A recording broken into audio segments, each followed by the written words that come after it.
outside. If we falter and lose our freedom, it will be because we destroyed ourselves. This is a quote by Abraham Lincoln. It kind of foreshadows the Civil War a little bit. So today I want y'all to learn some of the significant events leading up to the Civil War. I learned these events in Dr. Beasley's 1300 history class. Today I'll tell you about the Compromise of 1850, the battleground in Kansas, the Dred Scott decision, and the consequences of the election of 1860.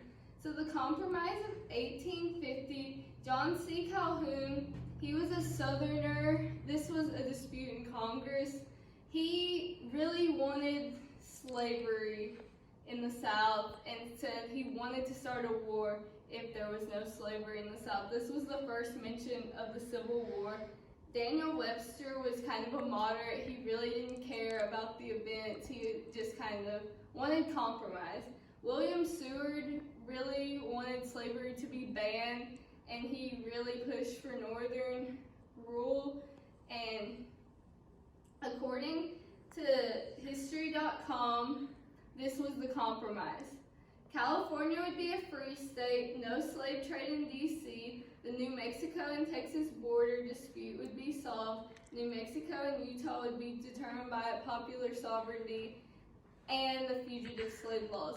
In the North, they weren't happy about the fugitive slave laws, but the other causes really benefited them, so that really didn't bother them. In the South, the only cause that benefited them was the fugitive slave laws, and those weren't even completely enforced in the North. The next event would be the battleground in Kansas. The Kansas-Nebraska Act was where slavery would be put up to popular sovereignty, so it would be put up to a vote. So a lot of Northerners and Southerners fled to Kansas and Nebraska to try and get their causes heard. It was according to ushistory.com, the act was the most significant cause of the Civil War.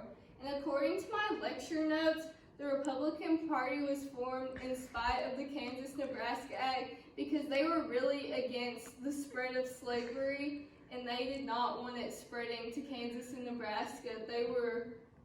That was their main platform. It was a fairly new party, but they were able to be competitive in elections almost immediately. And from another rebellion, there was 3 rebellions: the sacking of Lawrence, where the town of Lawrence was destroyed in rebellion of the Kansas-Nebraska Act, and the shooting of a police officer.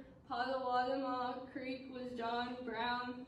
He came to Kansas and he killed 5 Southern innocent men.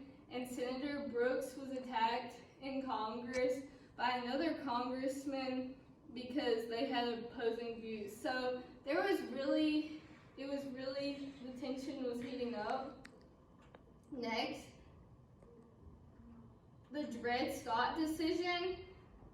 Dred Scott was a slave in the South, and he was free in the Illinois Territory, but Missouri, he used to be a slave in Missouri, so in 1852, the ruling got overturned in like a city court or state court, and he was enslaved again. So he took it to the Supreme Court, and they said that they couldn't bar slavery in the territories, so he would be enslaved still.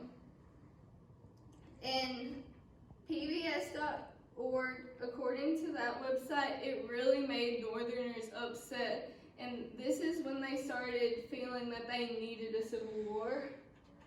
Okay, the consequences of the election of 1860, Lincoln was voted president, and this really made Southerners upset. So 7 Southern states secede from the Union, and they become the Confederate States of America.